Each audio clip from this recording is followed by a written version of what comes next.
All right, everybody. This is episode 32 of Now Showing with Mike and Wayne. I'm Mike Kirkpatrick here with Wayne Yerke. This week, to start a celebration of Black History Month, we are going to talk about the beloved actor Denzel Washington.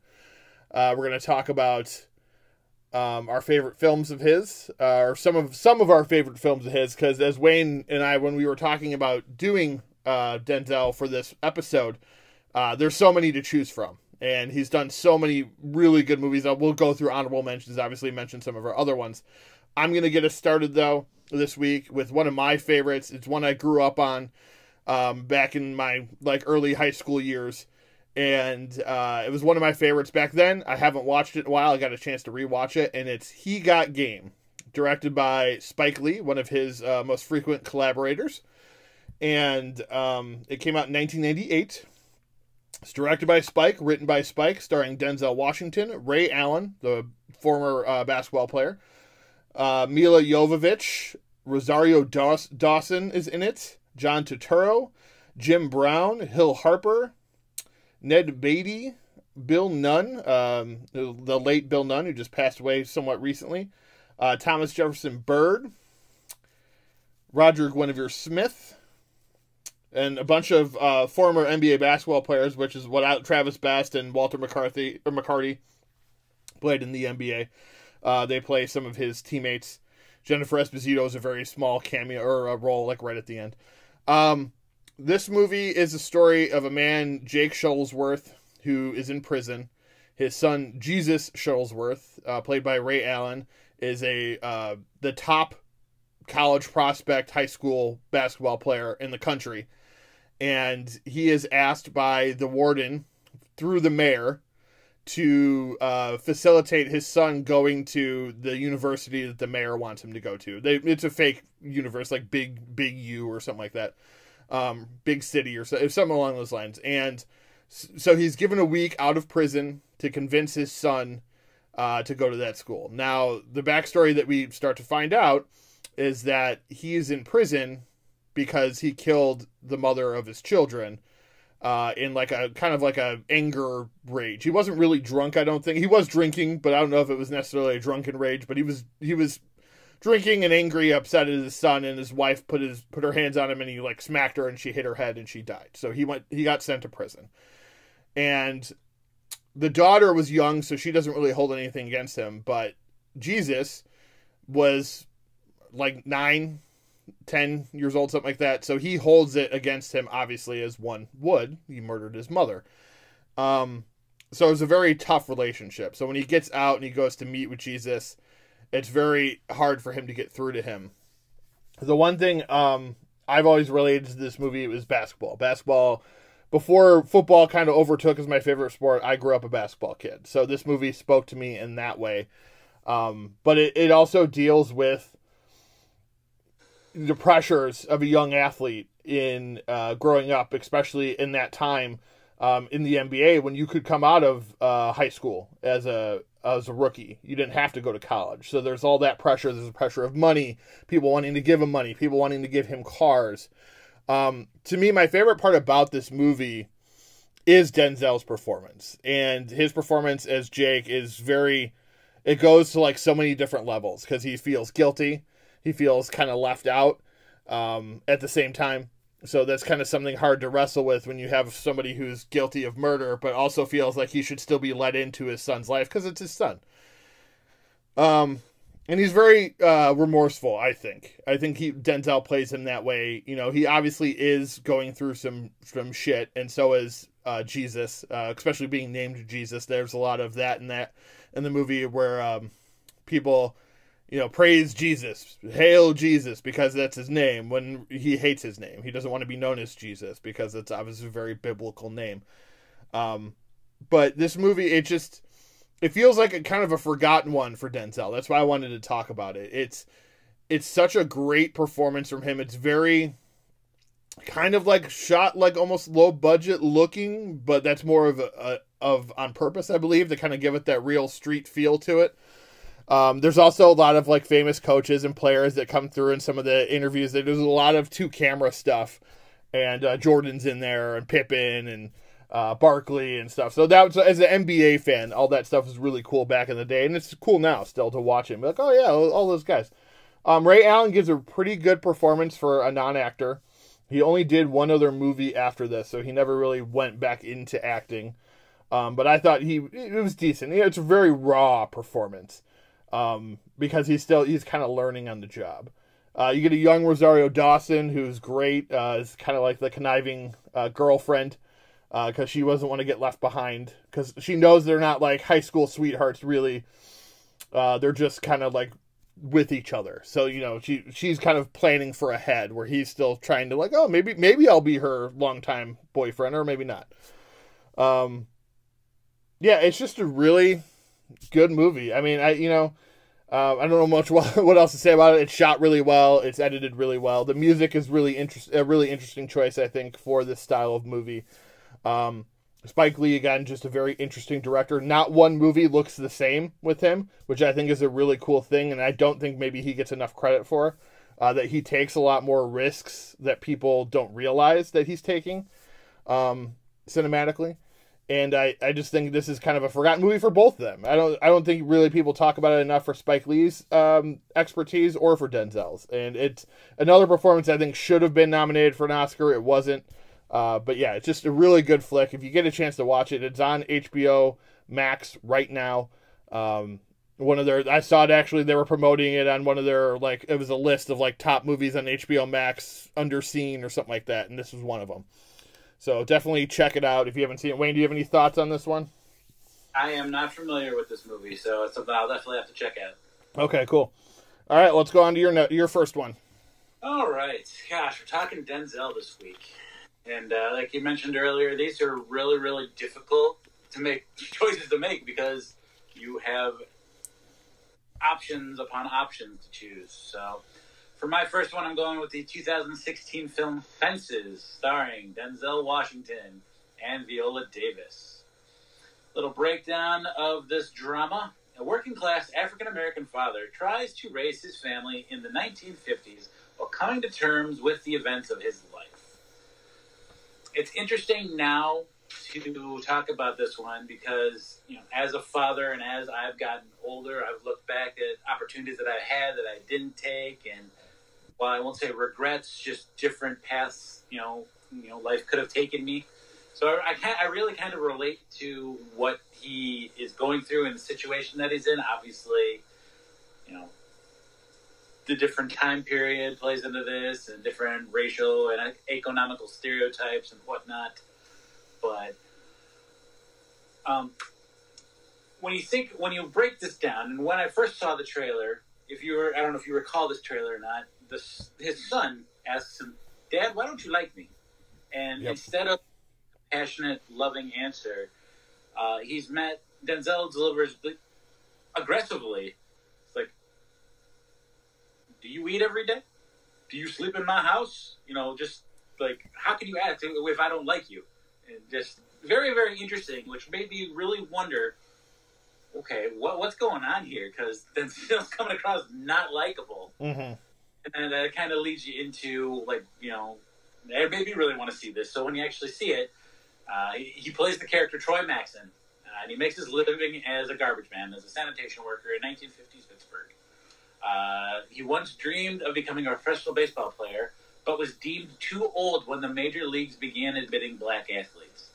Bitter over this opportunity, Troy creates further tension in his family when he squashes his son's chance to meet a college football recruiter. So it kind of seems like, obviously it doesn't just seem like, he's dealing with his own missed opportunities. And a lot of times, you know, parents will live vicariously through their children. In this case, you know, it's kind of, I don't know if it's an intentional derailment of his son's opportunity. It's up for debate. I'm not really sure. But just a lot of hostility, a lot of stuff to deal with. Viola Davis gives another amazing performance. Scene that really sticks out is actually in the trailer as well, where they're talking about the last 18 years. And it's like, I didn't plan to be in the same place the last 18 years of my life. Well, I've been standing in the same place next to you for the last 18 years of my life. It's like, You know, when you stop and think, it's not all about you, man. You know, you got your family, you got your son. It's like, of course, it's one of these films that makes me, like I said, stop and think about, all right, how can I relate to this situation and whatnot? And I'm sure, you know, hindsight being 2020, there's things we all would have changed, but to just be thankful for what you have, you know, that's just the way I have to look at it. Compare it. Mm-hmm. It made me feel things. Obviously, this is why I chose it. So, you know, just self-reflection and kind of like, okay, interesting. Not so much going into like, all of the things about being a black man raising with a black family in the 1950s. Obviously, mm-hmm. We all know the difficulties, the racism you had to overcome, and just, you know, thinking that you're not as, you know, you're seen as less of a person or not a person at all, and all of that stuff. It's just, this film is powerful for me, and I recommend anybody who has not seen it to definitely check it out. I'm not sure if it's streaming anywhere right now. You may have to make a $3 rental purchase on Prime, but it's definitely worth whatever you have to pay to see it.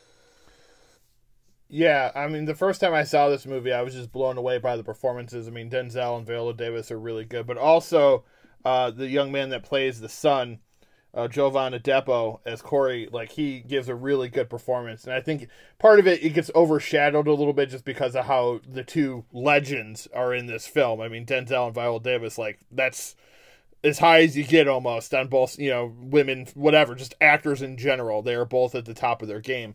And this movie, I think, well, you're talking the resentment that he has, like that, the resentment for the things that happened in his life, he takes out on not only his son, but also his wife. And that it just shows you that's not the way to live. Like, you can't live with that resentment. Not only does it hurt you, but it hurts your family. And I think that's kind of the point of this movie. We also reviewed Ma Rainey's Black Bottom, which is another August Wilson play turned into a movie. I would recommend both of these movies. Fences was really, really well done. Again, another one like Ma Rainey, shot like a stage play. Again, based off a stage play. It felt very Broadway when I watched it. And Denzel just chews up the scene. Just like I said, he's one of the best at it, and he's so good in this movie. In all the movies that we're going to talk about, he's just ferocious. For him to actually direct this movie as well as give this kind of performance. Now, what little direction I've done in my life, it's a headache and it's all encompassing. And then to turn around and stand in front of a camera and deliver the performance that he delivered, it's truly remarkable. And again, another instance where he definitely should have been nominated. He definitely should have won. Yeah, he was nominated. Yeah, I know he was nominated. Thankfully, I mean, it would be a true crime if that wouldn't have been the case. But yeah, I just being able to direct and deliver this type of performance is truly remarkable. No, you're right. I mean, it's one thing for us to be like, because you and I have both been on the other side of the camera where we're in charge of setting up the interview. We're making sure the background looks good. We're making sure that the lighting looks good, and everyone's got what they're going to say and all that stuff. But to add into that, also, you're going to be in front of the camera while also preparing all that other stuff is kind of insane to me. And to me, it makes more sense in his other movies that he's in, that he directed. He's more of a low-key role in the background. Like Great Debaters, he's the teacher, but it's more about the kids. And in Antoine Fisher, it's more about the main character than it is Antoine Fisher, than it is about him, who's like his sergeant or whatever. So like in those ones, he kind of gave himself, I think, a lesser role so he could kind of do more. In this one, he's like, screw it. And he's the main guy, him and Viola Davis, and that's a lot, I would imagine, to take on. And he did a fantastic job on both ends of the camera. Because that movie was nominated for a bunch of Oscars. And Viola Davis won for Best Supporting Actress for that role. So, I mean, it's a great film. We're moving on, though. I'm going to go to my next one, which is another one he was nominated for. It is the 2012 movie Flight, directed by Robert Zemeckis.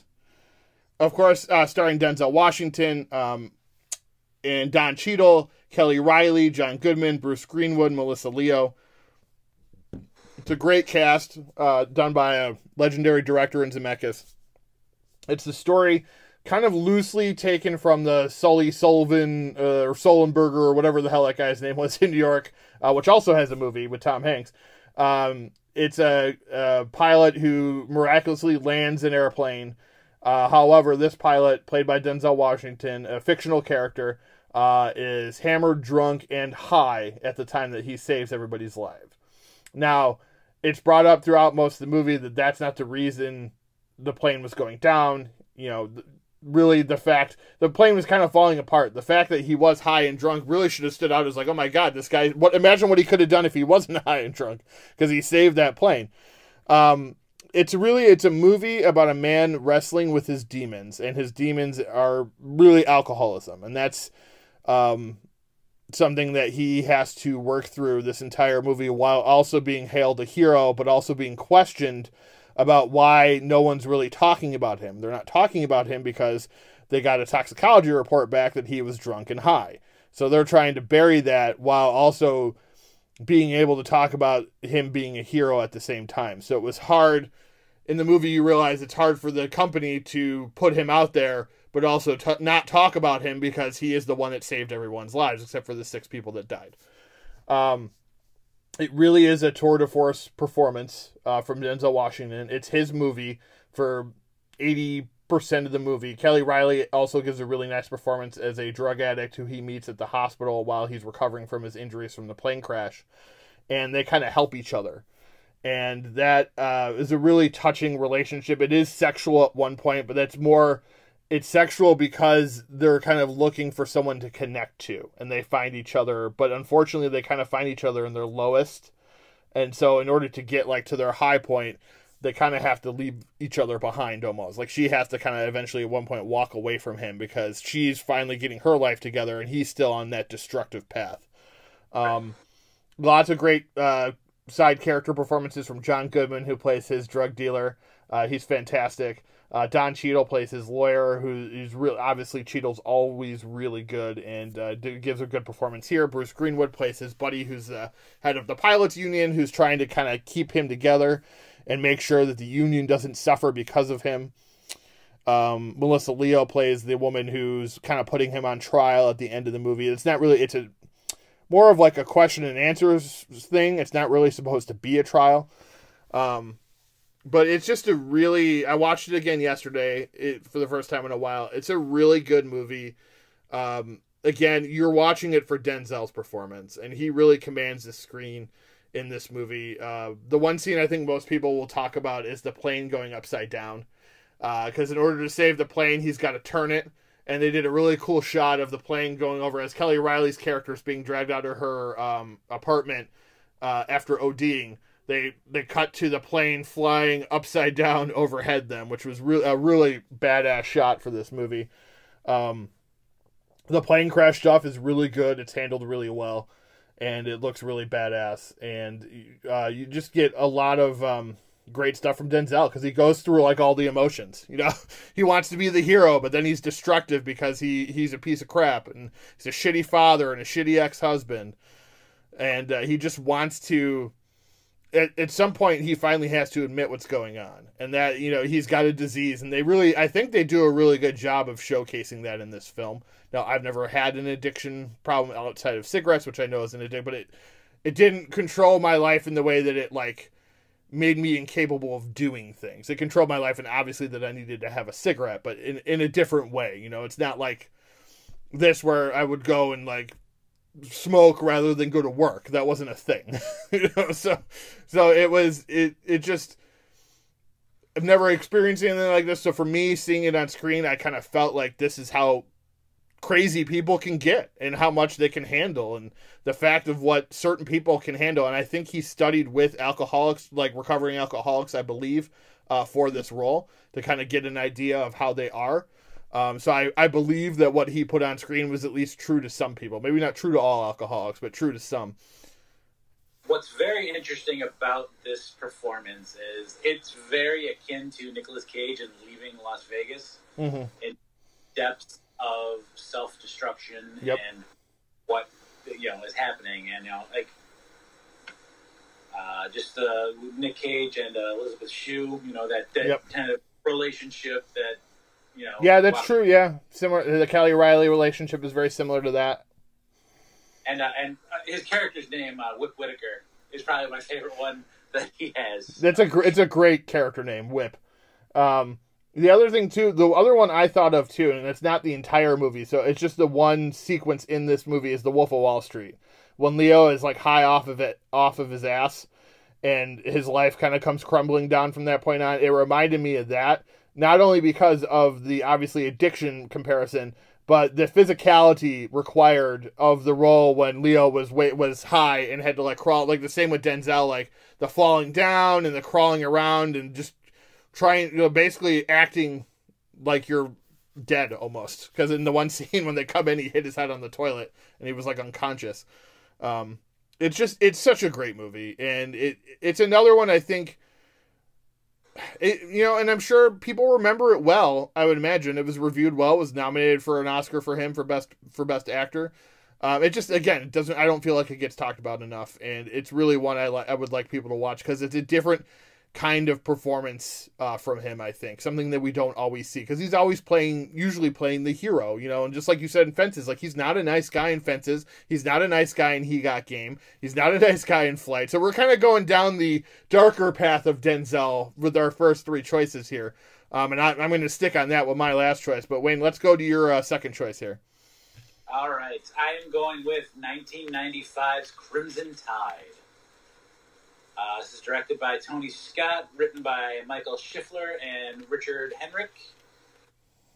It stars the legendary Gene Hackman alongside Denzel, Matt Craven, George Zundaza, Viggo Mortensen, James Gandolfini.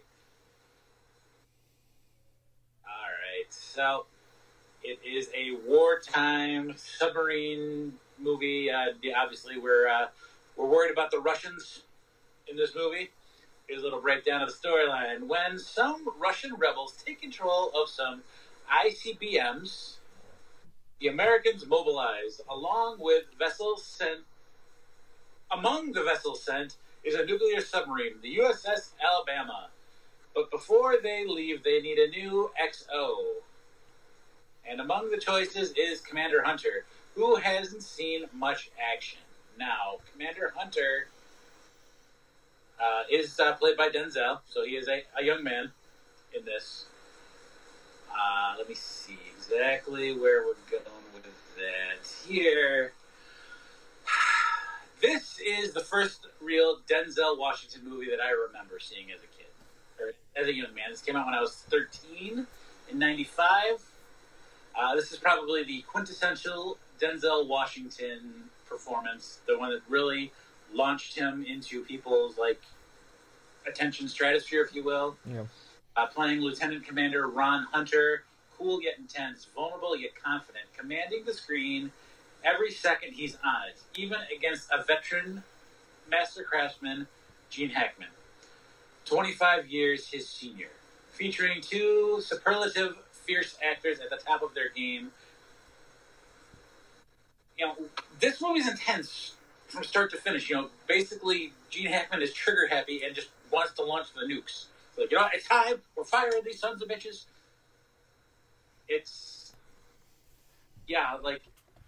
I'm not into. At the time when I first saw that, I saw this with my dad.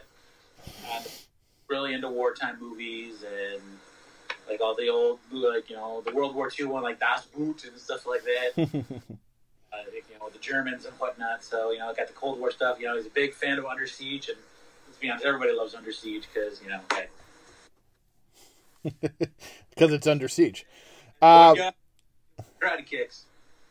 Yes. I haven't seen this movie in quite some time. I like it, though. I really like submarine wartime movies. I don't know why. I'm just into them. They're cool. I don't like all of them, but this is one, obviously, that sticks out. Like you said, I know it was in the plot synopsis, but the two legendary actors, Hackman and Washington, fantastic. And really, like you said, Washington, while he had done movies, he won an Oscar before this already, and people knew him from other movies, Pelican Brief and Philadelphia, one of my favorite movies. The only reason I didn't choose that one is because it's a Tom Hanks movie, essentially, but he's great in Philadelphia. You're right, this movie kind of... Talking about later on. Oh, okay. But this movie did launch Denzel into that starring role. Now it may it may not have given him like all the right roles yet, but he started having movies coming out that were starring Denzel Washington. Yes. And I think that it's just an important movie to talk about in his history because it kind of launched his megastar career, if you will. He'd already been an actor, a working actor, but it kind of put him into a different category. I do want to mention too, Wayne, some of the young actors in this movie. I'll end with one that that you'll definitely recognize as well. But a piece of trash now, Rick Schroeder, the lovely Steve Zahn, Ryan Phillippe, and then your boy from Sopranos and the De Niro flick I'm drawing a blank from right now, Lilo Brancato Jr. All play young officers or seamen, if you will, as they're referred to in the Navy. I know everyone's chuckling right now, but it's actually what most of them are credited as. Steve Zahn is Seaman William Barnes. Rick Schroeder is Lieutenant Paul Hellerman. Ryan Phillippe plays Seaman Gradam. And Brancato plays Petty Officer 3rd Class Russell Vossler, radio operator. So just some young talent that was in that movie back in the day. It's always fun watching some of these older 90s movies and seeing these actors that you forgot were working back then. I also see that Rube Baker from Major League 2 makes an appearance. Eric Bruscatter. Oh, of course. He had to be in everything back then. Also, the younger Viggo Mortensen. Most people don't realize that he actually started acting in like the mid 80s, so he's been around for quite some time. He just didn't get famous until later in life. But yeah, it's another solid flick. I'll move on to my last one, but before we get into that, I'm going to do some honorable mentions real quick, Wayne, of Denzel movies, and there's a lot. Yeah. I mean, I did not pick Remember the Titans. It's not on this list because we've already talked about it. Yes. Yes. Just to go off, Glory, he won his first Oscar for. Mo Better Blues, that was his first time working with Spike Lee.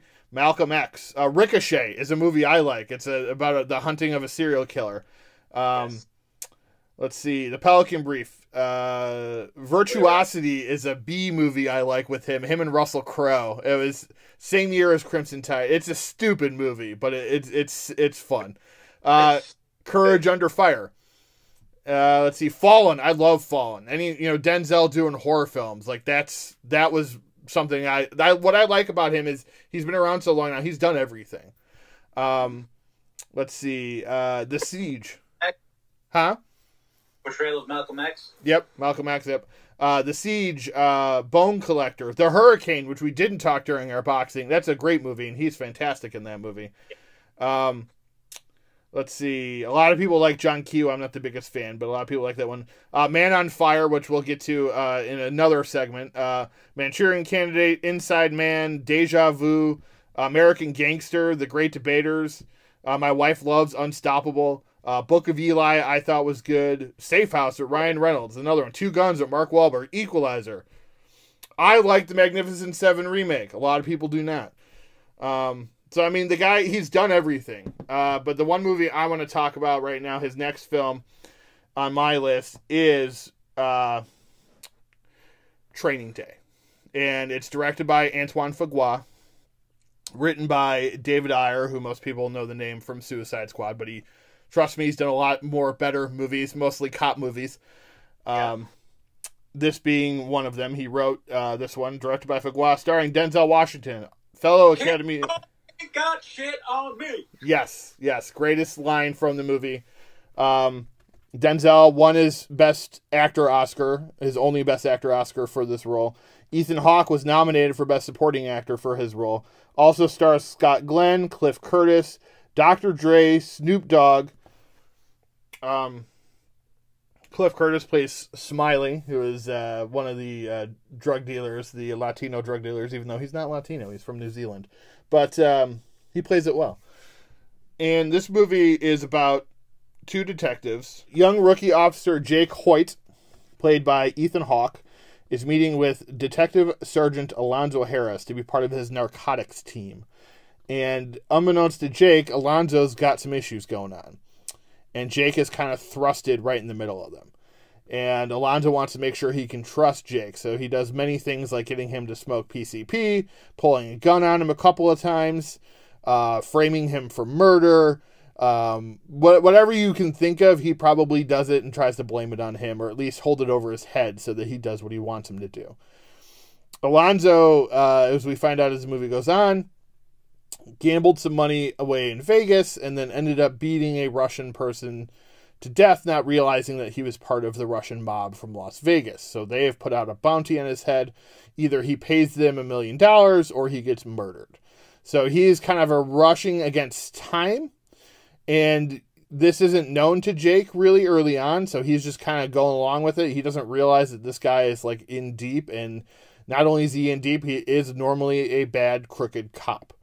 And there is no really redeemable part about Alonzo, the way Denzel plays him, and I think that's how it's meant to be. He is the dark side of, of what we see, take what we have today with bad cops. Like, he's the worst of the worst. And that's how Denzel portrays him, and he portrays it extremely well. And you don't like this guy. You love the performance, and you love what Denzel does with this character, but you don't like this character. He's not someone you root for, but he just plays it so well. And for someone like Denzel, who's such a likable person, any interviews you watch him do, and most of the roles he plays, he's very likable. Even though, like I said, I've chosen not to do those roles this time around, but he mostly plays a very likable person.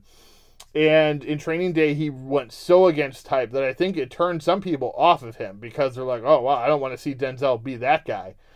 But it showed, I think, the rest of us, like, what he is capable of. And not that we really questioned it. He just never kind of took it this far before. And it was just such a great, great performance. Very raw, very unapologetic. And he just kind of, there's this filth to him. And you kind of feel it through the movie, And it kind of rubs off on you and Ethan Hawke. It's like, it's not just rubbing off on Ethan Hawke. You feel it as well. And he just plays it so good. And he chews the scenery so good in this movie. Wayne, as you started with the beginning of my review here, King Kong ain't got shit on me. That's the scene people remember. Now, in the trailer, it was King Kong ain't got nothing on me. Obviously, they edited it for language for the trailer. But Denzel, I mean, he really owns that role. And he owns that scene. And just when the realization when he realizes like it's finally over, it's just insane. And what happens to him, I mean, if you haven't seen this movie, it's now the 20th year of release of this film, so you've had plenty of time. It does not work out well for him, and the Russians do catch up to him, and it is a story of, I guess, your past catching up to you, even though it was his recent past. but it's not just his recent past. It was all the bad shit that he had done had basically caught up to him. It's karma, right? That's kind of what this movie is preaching. That one way or another, karma will catch up to you, and that's what happens despite all the bad shit that he got away with. It's just a crazy movie. Really good. I haven't watched it in quite some time, so it was nice to revisit it this week and kind of take it all in again, because it had been a while, and kind of remembering, like, oh yeah, this guy's in it, and that guy's in it. The fact that Dre and Snoop are both in it, I thought was pretty cool. Go ahead. My favorite scene has nothing to do with Denzel Washington's character. That's where Ethan Hawke has been with Smiley and Sniper, and I forget the third character's name, and they got him, and they're asking about Smiley's niece or his cousin. Well, because they find the wallet, yeah. The girl that Ethan Hawke rescues or saves earlier in the movie. Yep. And whole deal is very intense, very like, oh my gosh type thing. It's great to see Tuco Salamanca, played by I believe it was Raymond Cruz. Again, or just making those little connections. And Guglielmi Moreno. He's one of the characters there's little bit characters that pops up. He's got roles in Fast and the Furious, Bruce Almighty. Yep. If you're looking for the stereotypical Hispanic shady character, you're probably going to see Noel pop up in a number of movies that you may not even read. Yeah, so there's another movie Iyer did, another one he directed, and it's with Christian Bale called Harsh Times. and the girl that plays Letty is actually in that movie as Letty, so that connects the movie to Training Day. So they kind of take place in the same world. What's funny is both the guy you were just talking about, I'm getting a blank on his name, and Terry Crews, who are both in Training Day, are both in Harsh Times. However, they do play different characters. So I thought that was interesting, but he did put Letty in there just to give that tie-in that it takes place in the same neighborhood, the same area of LA. Which was cool. Yes, exactly. It's a Training Day universe that most people didn't even know about. Harsh Times, though, a good movie as well. That does not star Denzel Washington, hence why we don't talk about it on this show. Yeah, Training Day, I mean, it's a classic film, classic performance from Denzel, one of his best. Again, it's hard to even choose one, but it's seriously one of his best performances. All right, Wayne, why don't you wrap it up here with Denzel? Give us your final pick. All right, I wrestled with this last one a lot, and I went for it. It's 1993's Philadelphia, starring Tom Hanks, Denzel Washington, Roberta Maxwell, Buzz Killman, Daniel Chapman, Karen Finney. This is really Tom Hanks' movie. Let's first and foremost, Tom Hanks wins his first Academy Award, his first Oscar for the role of a man fired from his law firm because he contracts HIV. Obviously, we're talking about Denzel Washington, and Denzel Washington gives a very interesting performance. He is the lawyer that begrudgingly takes on Tom Hanks' case. Denzel is a homophobic lawyer who accepts Hanks' case, and over the length of the film has to fight his own prejudice and hate to support his client. And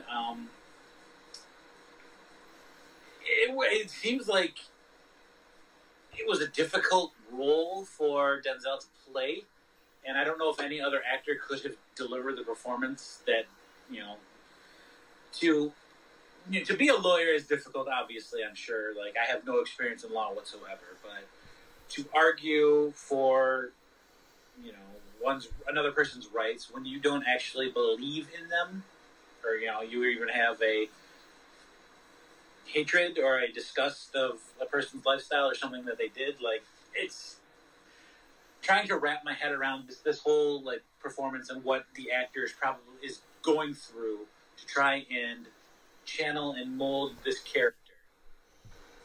That's why I ended up choosing this, because, like I said before, this is Tom Hanks' movie, and Denzel does a great job supporting, as a supporting actor in this.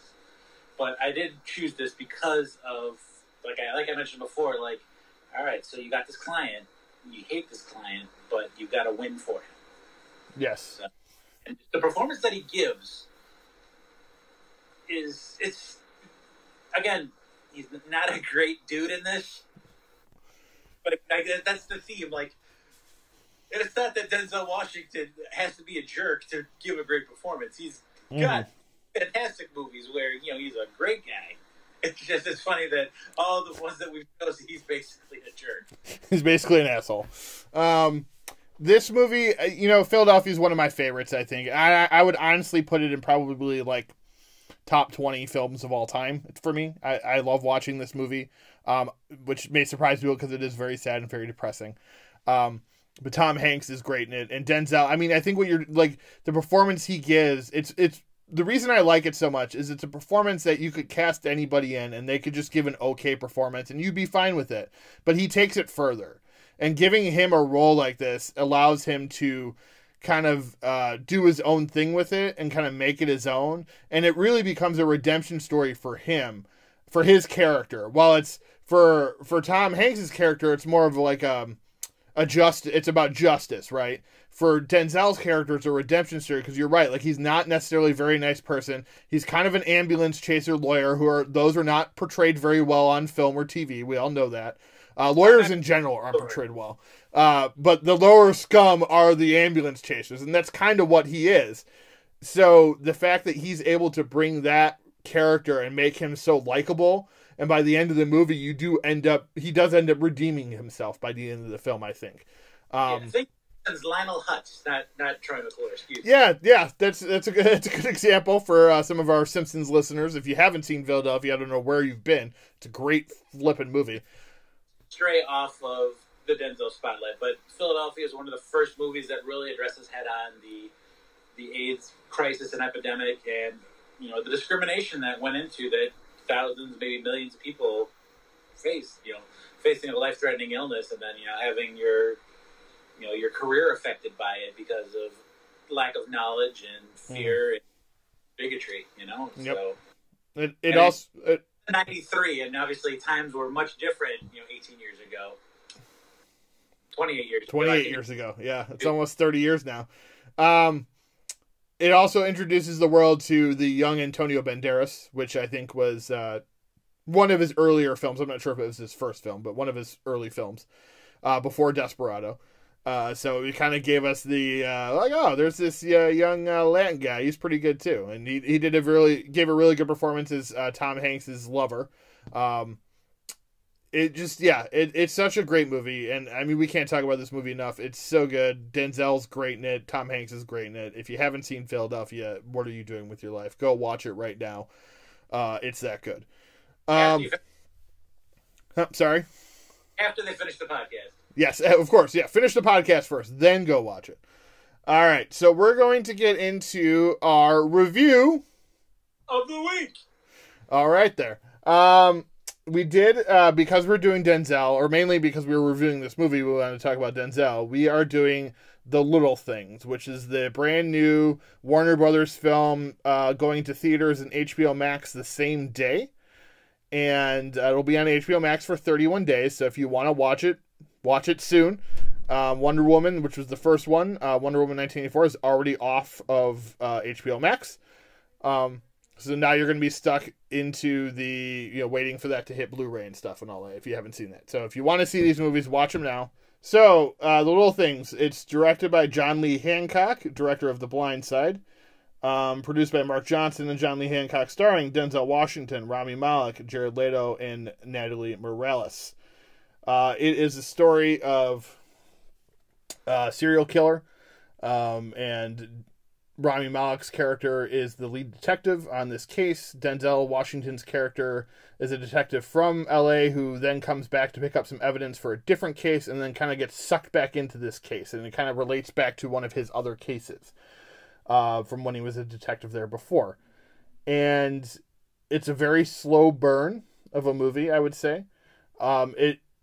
Just a little background, Wayne. I'm not sure if you were aware of this. It was written in the 90s, so it feels very 90s, and I think that's why, because they wrote it back then when Seven was popular, and some of the other serial killer type stories were Silence of the Lambs, stuff like that. So it has that 90s feel to it. I did not know that the screenplay was that old. Wow. Yeah. At one point, I was reading, it was supposed to be directed by Spielberg, actually. I forget who was supposed to star in it at that point. It was always written by John Lee Hancock, though. He was a writer back in the 90s. This was before I think he directed anything. So he had kind of been sitting on it for a while. Now, one thing I'll say, the performances in this movie are fantastic. Denzel Washington is great. Rami Malek is great. Especially, I love Jared Leto's performance. Jared Leto just takes it to another level yet again. I mean, you got his performance in Dallas Buyers Club, which won him the Oscar, yep. Just the level of creep. And for me, it's all about his eyes in this one. It is. Creepy-ass walk that he... All right, Wayne, so you like this a little more than I did, so why don't you go ahead and talk about some of the things that you really enjoyed about it? Well, one of the things that stood out to me is that I hate every character in this movie.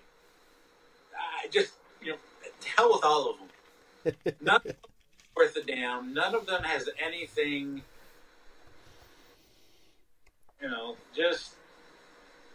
let me rephrase. They all are going through something, and it's all affecting them in a negative way. Rami Malek, he kept making this face that took me back to Bohemian Rhapsody when he played Freddie Mercury.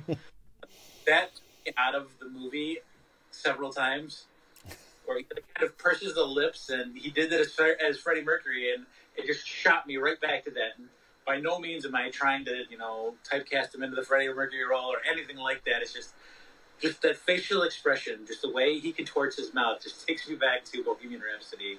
And hopefully over time that will dissipate and I won't make that connection anymore. it kept sending me back there, so it's hard for me to actually, focus on the film. One of the interesting things is trying to figure out what the heck is wrong with Joe Deacon Deke. Yes. Why is he the way that he is? And I was really waiting for something more of a twist, obviously being as vague as possible. I'm not going to go any further than that. The payoff could have been better, in my opinion. Mm-hmm. I'm not in love with it, but I did enjoy watching it. I'm glad that you informed me about the when it was written, because I was definitely getting a Silence of the Lambs kind of vibe from it.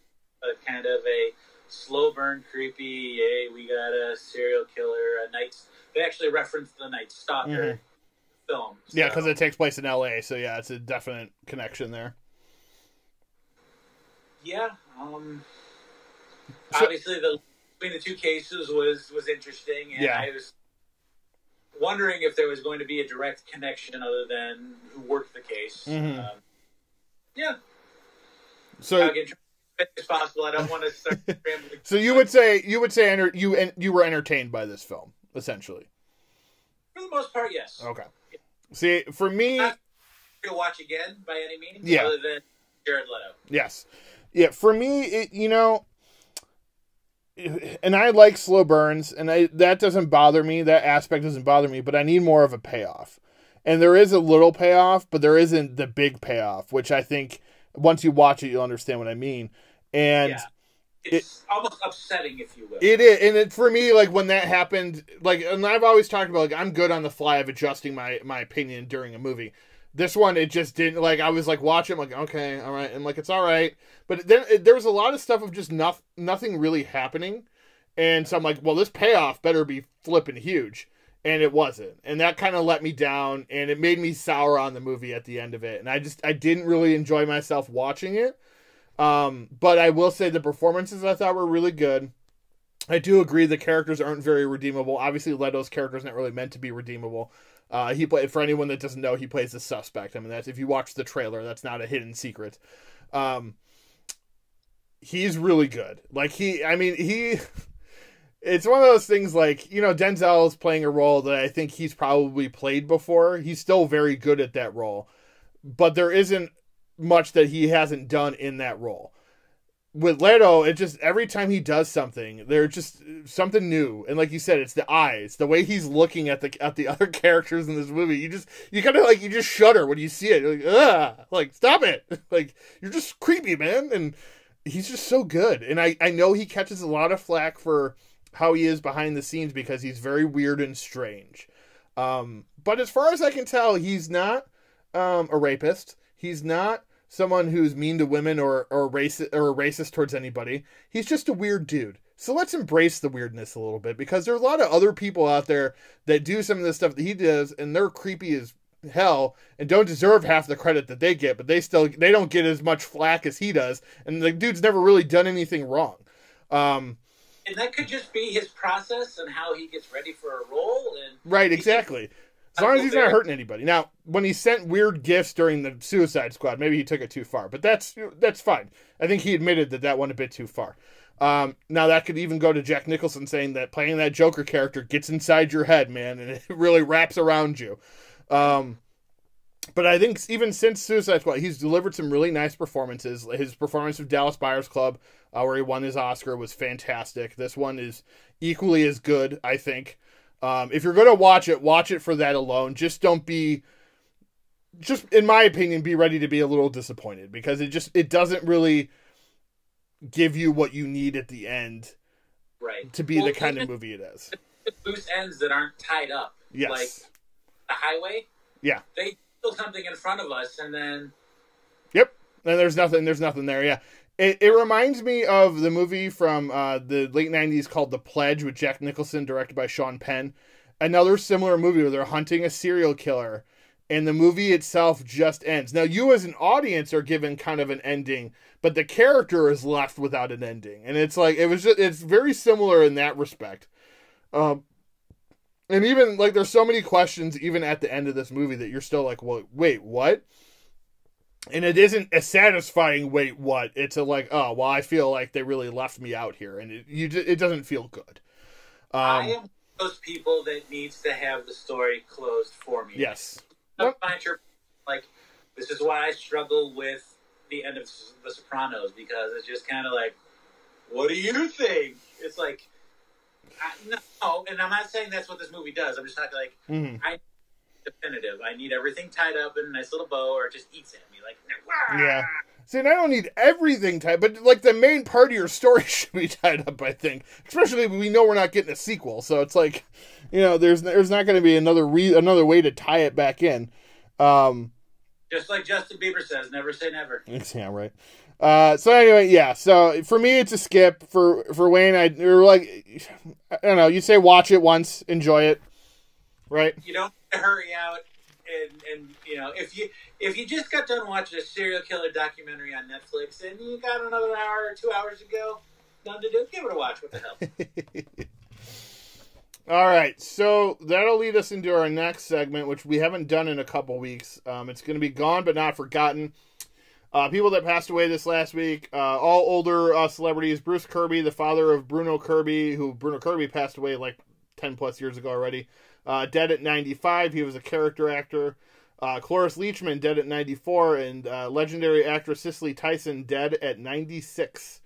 They all lived long lives and saw some shit. But, you know, we're actors and actresses for a long time, and you know, hopefully the rest in peace. This week, though, we are going to talk about one of Denzel's favorite collaborators, and that is Tony Scott. We talked about one of his movies already, as Wayne talked about Crimson Tide. I mentioned Man on Fire, which is one of my favorite movies of him. But to start off, first, when Tony Scott killed himself, now 9 years ago, it was a pretty gloomy day. He was always a director. I always would compare him like he's the better version of Michael Bay. He likes to do explosions and action and stuff, but he does it with more character and usually is able to get better actors in his movies. And I think we kind of miss a director like him because we don't have anyone that kind of stepped up to take that mantle from him. And it was rough when he passed, obviously, because one, suicide, you know, if you ever thinking of killing yourself, please seek help, and something that you know, people should do. It's kind of hard to grasp around it. Even when like talked to his family, like they said there really seemed to be nothing that was like bothering him that they knew of, at least. So it did bring into question too. I think Ridley, his brother, questioned whether it was suicide or not. But yeah, it was a sad moment in time. But here we're going to talk about some of his films. You know, his second movie he ever made was Top Gun. And Top Gun is a movie that's kind of been this legendary flight movie that people have still talk about to this day. The sequel, originally Tony Scott was working on the sequel with Tom Cruise, and then he passed away, so they continued on with it. Got a new director, and it'll be out maybe later this. I think they said they're one of the ones they're sticking to the release day, so it'll be out later this year. But you know, Top Gun, it brought us Iceman, it brought us Maverick, you know, Goose, and that's something that's kind of stuck around in film history for a long time, and probably for longer, you know, and that's a mark that he's left on Hollywood with that film. Yeah. My favorite Tony Scott film is Days of Thunder. Starring Tom Cruise, Nicole Kidman, Robert Duvall. It's a NASCAR movie. Randy Quaid, Michael Rooker, Carrie Ewells, John C. Reilly in a non-comedic role. Yep. I should put that out. It's very interesting. It's very dramatized. Like, obviously, for those of you that aren't motorsports NASCAR fans, they needed to kind of action up the crashes and the overall racing, and just what the you know, Tom Cruise character has to do and whatnot. But you know, lots of action, good dialogue. Obviously, this is the film one of the first films that Tom Cruise and Nicole Kidman worked on, I believe, as a couple, or maybe they met on this one. I'm not exactly sure. I believe they met on this one. Met on this one, yeah. So I didn't do a lot of research, so forgive me, but just trying to. This was like obviously one of my favorite. This is my favorite film. Obviously, my dad is a huge motorsports NASCAR fan, so that we watch this one a lot. The first time I really discovered Michael Rooker and all of his wonderful, amazing.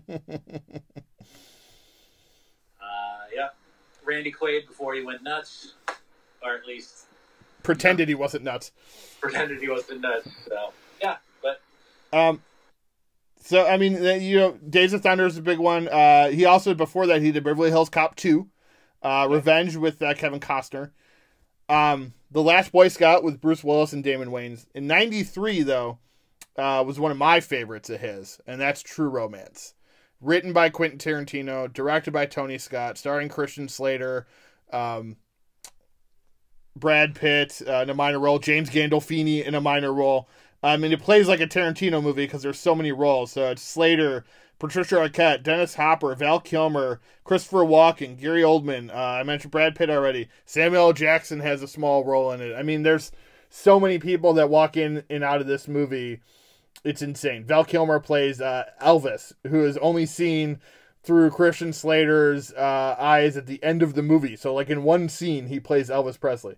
It's a great freaking movie. It's got great dialogue scenes. If you're familiar with Tarantino, I mean, that's what it's kind of built around. Michael Rappaport is also in it. He is great. Just a lot of great roles in this movie, and it was always one of my favorite '90s films. And Tony Scott directing it.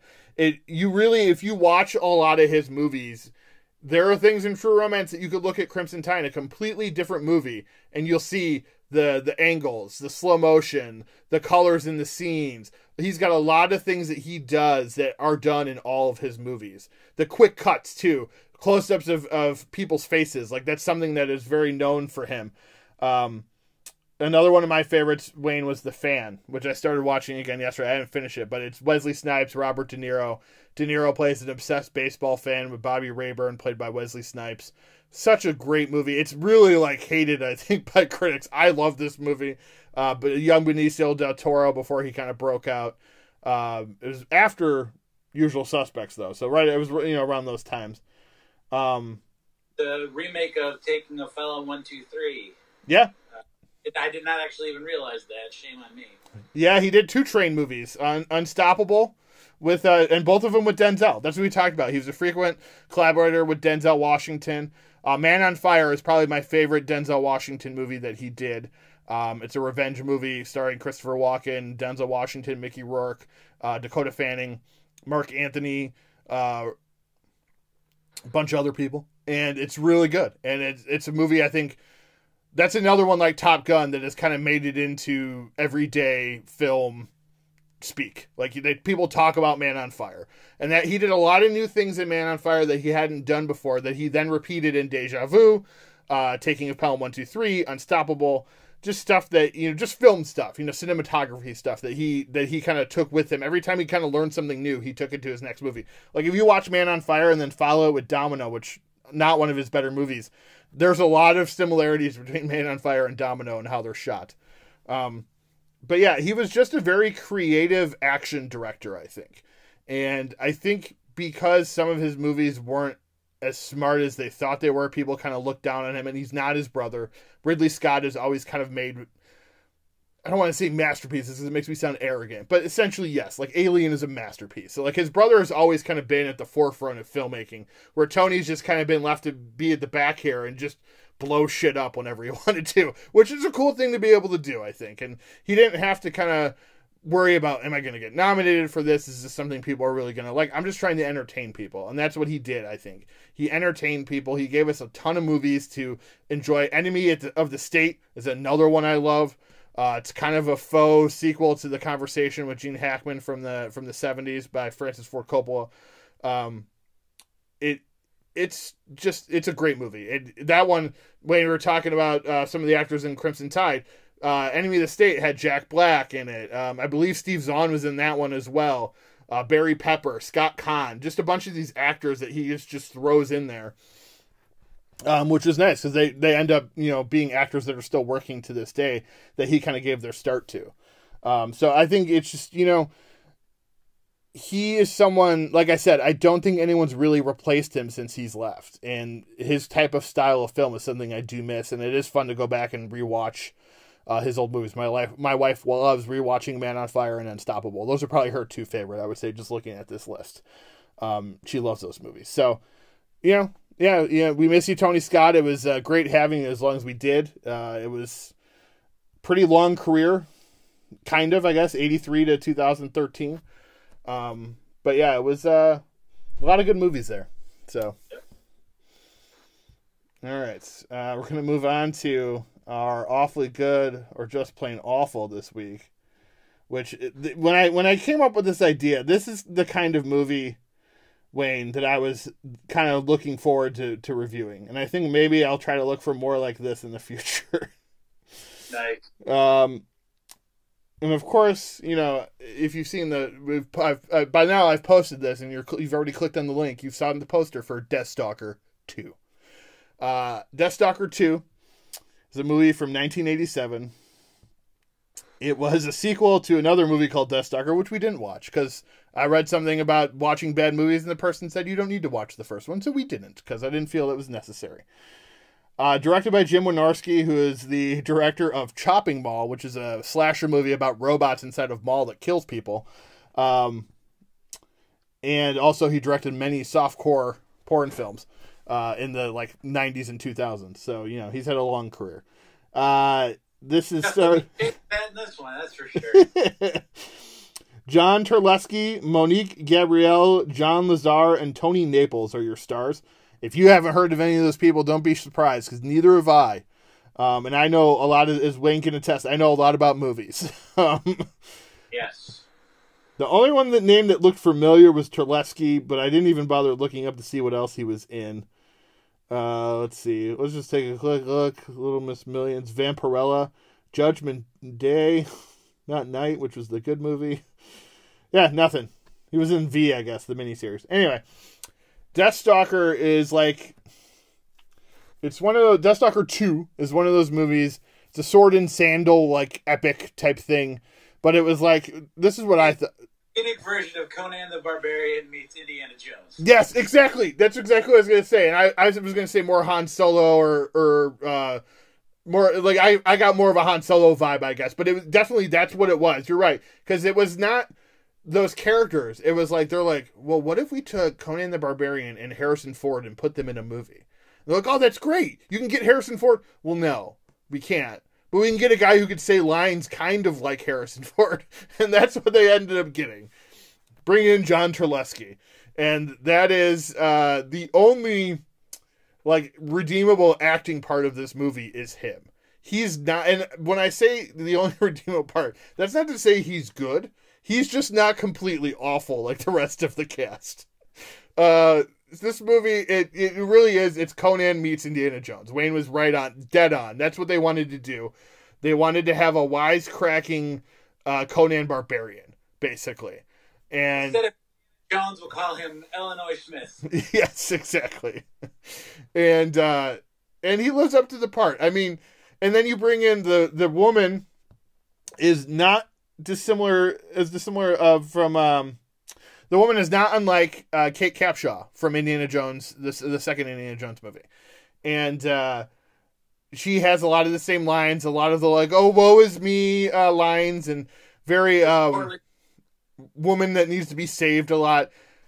So the opening line of this, the opening scene of this movie is her being beat up, and him going, I'm not opposed to a woman getting a beating as long as she deserved it. I was like, whoa, what movie are we in for here? What is going on? I wonder how much better this movie could have been if the dialogue was delivered better, because, I mean, the leading guy, he did all right, but, the guards were like, aha, there you go. I see what you're trying to do there. And, I believe it's the Tony Naples Sultana character. Yes. I am a seer. The king knows that I can see things. Really? Cut. No, well, she's the one that wants Deathstalker. Bring me Deathstalker. He will die for what he has done to me. and you're just like, wait, what? Like, the Amazon Queen right at the beginning when she's like, I will do this and kill Deathstalker II. Yes, that was. Oh, you know what though? That was the greatest part of this movie was they worked the sequel title into the dialogue for a for a 2. It wasn't like we'll go find the Temple of Doom. It was Deathstalker 2. You're just like, wait, what? And then the credit comes up. It was hilarious. Did not just do that. The other part I really enjoyed too, Wayne, was at the end, towards the end, when they were taken captured by the other Amazon women that live in the forest for no other reason than they just live there, which is the feminist part of the movie, because those women are like, why are you beholden to men? Which is weird because most of the movie is very anti-feminism. But when he comes out and she's like, did you see the blonde woman I came with? Where did she go? Oh, she left about a half hour ago. I'm like, a half hour ago? This takes place when the clocks didn't exist. What does a half hour mean? I'm like, I have no... Like, it was just... You could totally tell, like, they had either nothing written or what they had written was stupid. And they're like, I don't know, just say something. And she's like, oh yeah, she left a half hour ago. And they're just like, yeah, that's fine. That makes perfect sense in a movie that's supposed to be like Conan the Barbarian. The time on my digital Timex watch. Yes. The other part, too, was at the end when she hands him the sword, she's holding it by the blade with her hand. Like, grasped around the metal part. I'm like, well, obviously it's not a real sword. I'm like, and we knew that, but you could have at least gone out of your way to make it not look like that. So there are just a lot of things that weren't like thought about when they shot it. I'm sure they didn't have long to shoot it. I would imagine that was probably why you have a lot of these mistakes. And see, the thing with these movies are, I just like to watch them and giggle to myself the whole time. Like, that is why these are so enjoyable for me, and yes, why I have a hard time giving it just a plain awful. Because I just laugh and giggle like a. No, this one is awfully good. Or maybe it is meant to be, and hey, all good. Yes, this one I think was awfully good. I enjoyed watching this movie. It's silly, it's stupid, it's horrible, but it's a fun watch. Again, it's one of those things when even as bad as they were, I never felt like they were forcing it. They were trying to do as good as they could. The just good wasn't good enough. But it was, yeah, it's an enjoyable movie. You could find it on Amazon Prime. That's where we're finding a lot of these, because I just go there and then we watch one and then I look to see what they recommend for another one. So that's kind of how we go. But I think I'm going to try to find more movies like this, because this one was more enjoyable than some of the other ones that we've done recently. So if you want to find out what Deathstalker 2 is all about, go to Amazon Prime and check it out. Jim Wynorski giving us a classic B movie or C movie or D movie, whatever letter you want to go to. It's pretty low down there, I would say. Yeah, it's definitely C. Oh gosh, there's a Deathstalker 3. Is there? Oh no. It is a 2.8, not. Oh, and there's a 4. Oh my goodness, we have a franchise. We're gonna have to do bad franchise week or something. 4 is a 3.7. Look out, it's climbing. Oh, it's climbing up the ladder. That's hilarious. Well, there's more stuff for us in the future. Deathstalker series. Everybody look out for it. It also seems like every Deathstalker movie has an entirely different cast. Yes, and there's a reason for that. And mostly, I think, different directors, too. I will report back on my Deathstalker viewing. All right, so just a few things that I have watched this week that I wanted to talk about. Let me just go to my thing here. All right, so I finally got around to watching some movies I hadn't watched yet that I've been kind of waiting for. Don't Let Go with David Oyelowo. It's kind of like Frequency, if you remember that movie with Dennis Quaid and Jim Caviezel. His niece gets murdered, and then she calls him like a week later, and she's calling from the past. And she doesn't know she's dead yet. So it's like her and her uncle trying to figure out how to save her. I thought it was an entertaining film. It's on HBO. You can check it out right now. It debuted like a week or two ago, I think. But one of the better movies I want to talk about was The White Tiger, which is on Netflix right now. Carol Baskin. Not Carol Baskin. Directed by Ramin Barani. It is a movie about a young Indian man who wants to be a top servant to a rich family. So that's what he aspires to be. But then as he gets to be that, he realizes that that's not what he wants. He wants to be like wealthy. He wants to kind of be able to be on his own. And it's this, Wayne, it's kind of like watching like Goodfellas, but through the eyes of like politics, where it's like he's poor. This guy's rich. He wants to be this guy's servant so he can be next to him and kind of like be his family and work for him. And then something happens to where he's not really on the in anymore. So then he wants what he has. And he sees an opportunity. So it's like, it's almost something like Scarface, but with politics involved instead of mob stuff. But it kind of plays out like a mob movie, if that makes sense. A few years ago, there was a movie called Killing Them Softly with Brad Pitt, which was a mob movie that takes place around, like, what if politics affected everybody, including the mafia? So, like, the stock market and the jobs and stuff like that, that all affects the mob in that movie.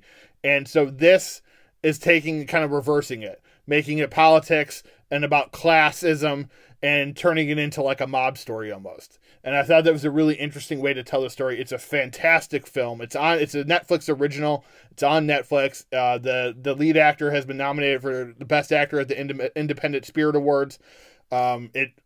Hopefully it gets more nominations when the other big award shows get announced soon. Golden Globes. By this time of this recording, Golden Globes have already been announced, so hopefully he gets a nomination for that. We'll talk about that on next week's episode. It's a great flick. Really, people should watch this movie. It's fantastic. And if you have Netflix, it's easy to see because it's on Netflix right now. Are you more eager to hear about nominations and stuff now that we're doing this show to see if we're right on what we've called for this year? You know, we've talked about Chicago 7 and... Yes, I am eager for a lot of reasons, but that's one of them because it'll be interesting to see like what we've been talking about, what we've been saying if they get nominated. I'm eager too because there's so many, I feel like, indie films this year that are going to get through the Oscars door because the big budget movies were sidelined in 2020. So you're going to get a lot of smaller movies, I think, that get through that maybe wouldn't have had there been more names out there.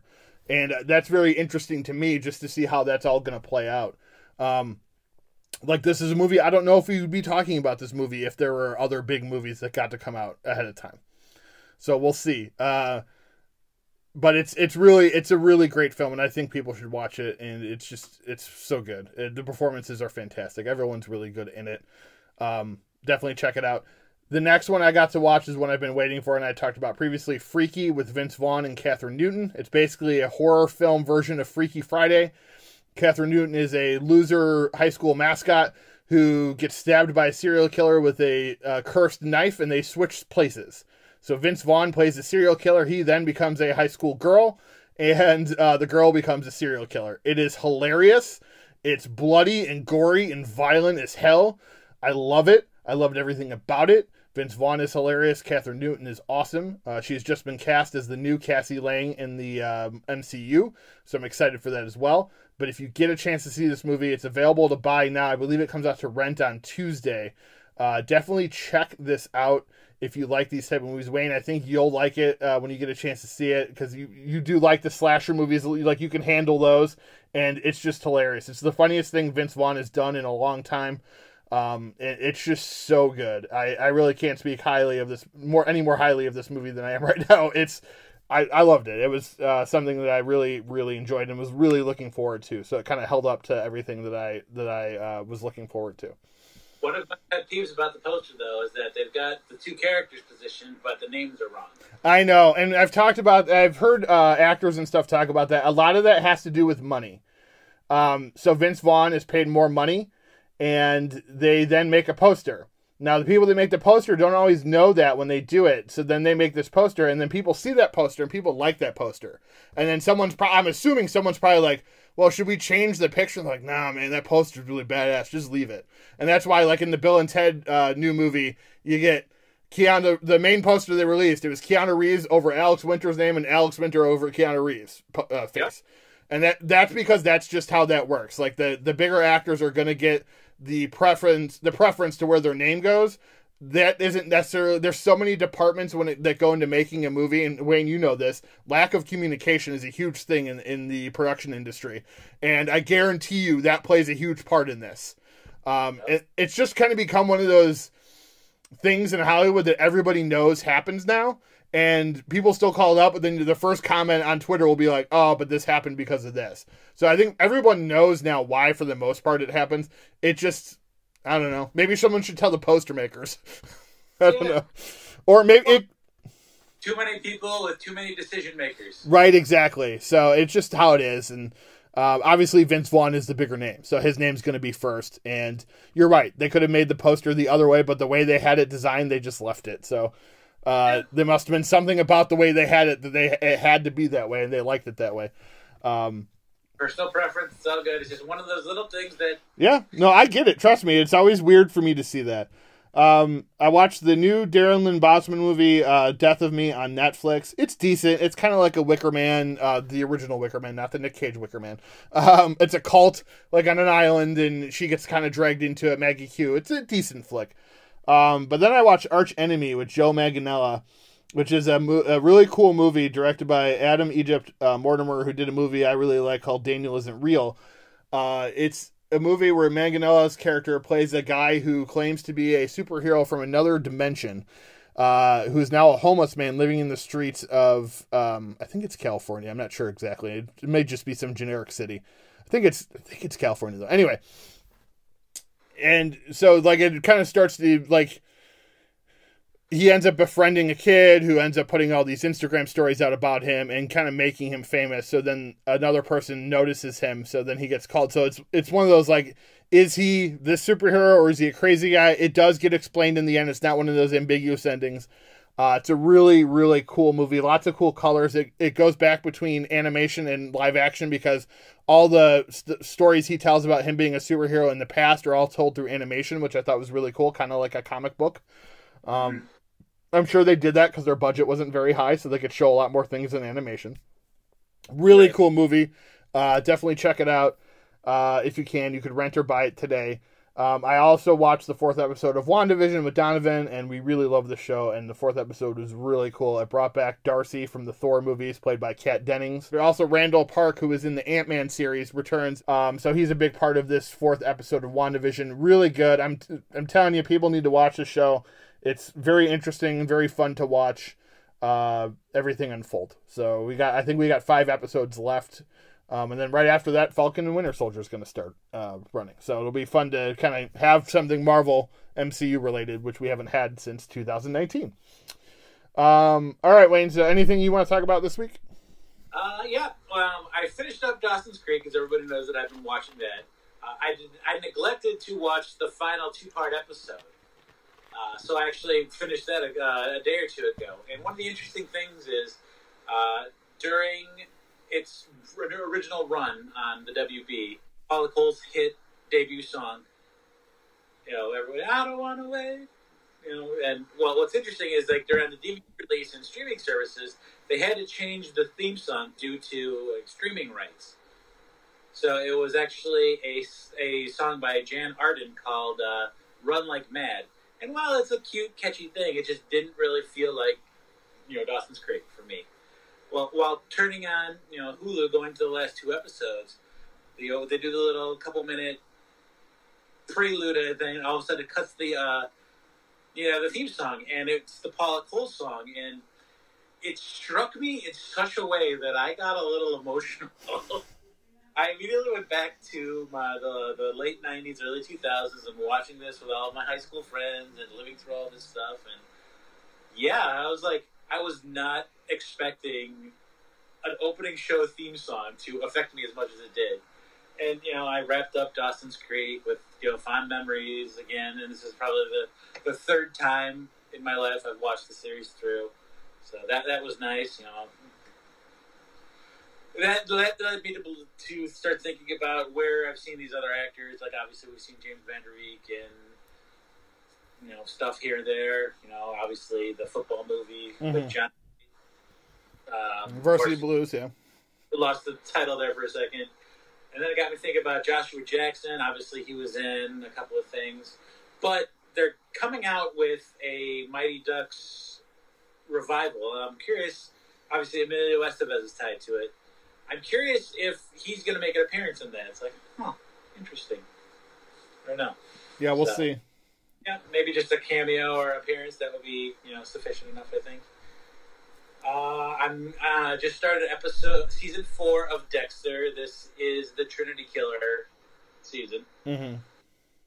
Very, very good. We just finished up. Season 3 was the Jimmy Smits district attorney, which is also a phenomenal episode. So I'm a little bit. It's one of those mixed emotion things because this is the last great season of Dexter, I feel. Yeah. 5 hits, it starts to kind of lose something. But, yeah, I'm enjoying it right now. It's fantastic. I still miss Detective Dokes. Yeah. Mm-hmm. Too. Got you, MFer. I would a little bit longer, but I get it. So I am eagerly waiting the Dexter revival, though. I really do hope that they can capture some of the magic of the first 4 seasons. Yeah, that's about it. I haven't started WandaVision yet. I will get to it, I promise. I don't know. Just got to motivate myself and make the time. Yeah, it's a quick watch, though, too. I mean, they're about 30 minutes per episode. Yeah, started watching some old reruns of Forensic Files with Miranda, because she likes that thing, and, that's about it for what I've been watching this week, so. Cool. All right, so let's get into the news real quick, and then I'll get into movies coming out, and then we will wrap up the show here. All right, John Boyega and Robert De Niro are going to star in a Netflix film about racing called The Formula. Harry Potter live-action TV series in early development in HBO Max. In with the Devil, serial killer series starring Taron Egerton going to Apple Plus. Sony's animated film The Mitchells vs. the Machines has been bought by Netflix. Samara Weaving to star as forgotten American socialite Elizabeth Patterson Bonaparte in a biopic. Jodie Turner-Smith from Queen and Slim to star in The Witcher Blood Origin prequel series. Due to surgeries, Richard Lewis will not be able to be in Curb Your Enthusiasm season 11. So anyone that likes that show, he will not be in that's this season. And he had shoulder and back surgery, I think, so he's just not able to do it. Misha Green takes over directing duties on Tomb Raider 2 from Ben Wheatley. Jane Fonda to receive Cecil B. DeMille Award at the 2021 Golden Globes. Skull Island King Kong anime series coming to Netflix. Tomb Raider anime series also coming to Netflix. Zach Braff joins Gabrielle Union in Cheaper by the Dozen for Disney Plus. Ethan Hawke reteams with Scott Derrickson on new horror film The Black Phone. Jared Leto and Darren Aronofsky are reteaming for Adrift. It's a ghost ship horror film. Movies coming out. Godzilla vs. Kong has actually been pushed back 5 days to March 31st. It'll be Easter weekend. Malignant, directed by James Wan. I'm not sure if it's directed by him, but at least a produced by James Wan horror film coming September 10th to theaters and HBO Max for 31 days. The Map of Tiny Perfect Things, a rom-dram Groundhog style starring Catherine Newton from Freaky, hits Prime February 12th. Snyder Cut is official, Wayne. Justice League hits HBO Max on March 18th. We got to prepare ourselves for that. I just don't know. Well, we'll be reviewing it. I can give you a heads up to everyone listening. We will be reviewing that. I love Superman, and Batman's had great movies in the past, and we'll see. And finally, the Mighty Ducks new series starring Lauren Graham and Emilio Estevez called The Mighty Ducks Game Changers hits Disney Plus on March 26th. So we'll find out if Joshua Jackson or Eldon Henson or any of the other young actors who went on to be big actors, adult actors, return to the series, aside from Emilio Estevez, who there is a trailer out right now and you can see him in it, and it's interesting to see him back. All right, so that's our show for this week. We appreciate you guys listening to us every week, and we hope that you are enjoying it. You can follow us at Now Showing with Mike and Wayne on Facebook and Instagram at now_Wayne on Twitter. Email us at nowshowingwithmikeandwayne@gmail.com with any questions. Personal information, you can hit me up at on Twitter at wearescrewed2, Mike1830 on Instagram, and at Michael Kirkpatrick on Facebook. Wayne is at Wayne Yerke on Twitter and Facebook, and at Wayne_Yerke on Instagram. We are also on Entertainment Buffet's YouTube page. Go there, subscribe to them, check us out there. For Wayne Yerke and damn it, I was on a roll. For Wayne Yerke, I am Michael Kirkpatrick. Thank you for listening to Now Showing with Mike and Wayne.